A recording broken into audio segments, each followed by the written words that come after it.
Dans la dernière fiche pratique, je vous expliquais comment mettre en place le labo de langue, comment créer votre propre labo de langue à la maison. Alors si vous n'avez pas encore vu cette vidéo, je vous mettrai un lien dans la fiche pratique qui est juste en dessous de cette vidéo, hein, vous aurez un accès comme ça direct. Comment est-ce que vous pouvez utiliser le petit logiciel qui va vous permettre de couper des MP3, qui vous permettait de vous enregistrer, de vous réécouter, etc., d'analyser votre voix pour gagner encore beaucoup plus d'outils, vous donner encore beaucoup plus d'opportunités de booster votre niveau de chinois ou autre, hein, si vous apprenez d'autres langages. Parce que je sais qu'il y a aussi des Italiens, des Espagnols, des Anglais, etc. qui regardent mes vidéos en français, qui apprennent le français. Donc vous pouvez aussi utiliser ça pour le français. Alors, vous pouvez par exemple utiliser un logiciel pour couper un extrait de film et vous le mettre en boucle. Pourquoi vous le mettre en boucle d'ailleurs? Pourquoi est-ce que vous allez vous le mettre en boucle? Pourquoi est-ce que vous allez vous le répéter? Pourquoi est-ce que vous pouvez vous créer une playlist avec plein d'extraits, plein de mots que vous avez piqués dans des films, dans des citations, dans des trucs, des émissions que vous avez vues en ligne, etc.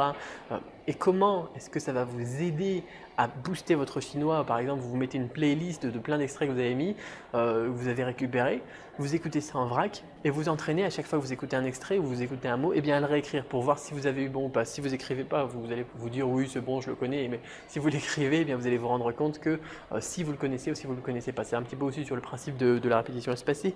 Qu'est-ce que vous allez faire pour mettre en place tout ça? Comment est-ce que vous allez réussir à couper des extraits de films? Comment est-ce que vous allez réussir à découper des MP3, des fichiers son, etc.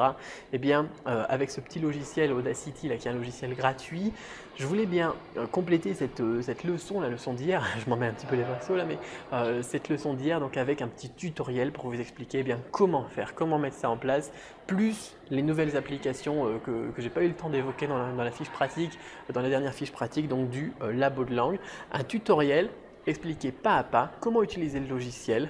Ce sera sûrement un tutoriel PDF ou un tutoriel vidéo, je sais pas, je l'ai pas encore fait quand je suis en train de faire cette vidéo, mais j'ai tout ça sur papier déjà, pour créer ça, pour créer ces fichiers, récupérer ces extraits, comment les utiliser, comment lire en boucle, comment lire en vrac, quel logiciel utiliser, tout ça, je vous explique. Que vous soyez super bon ou super nul en informatique, vous allez trouver un paquet d'astuces, un paquet de nouvelles astuces pour booster votre apprentissage du chinois ou des autres langues, juste en dessous donc, de cette vidéo. Vous mettez votre nom, votre prénom dans le formulaire, là vous avez accès donc aux fiches pratiques, hein. Vous faites partie un petit peu de ce club privé des personnes qui sont passionnées par toutes ces fiches pratiques, par toute cette pédagogie, cette didactique de l'apprentissage. Et d'ailleurs, je vous en remercie et puis moi je vous dis à la semaine prochaine pour de nouvelles fiches pratiques. Voilà, bye bye.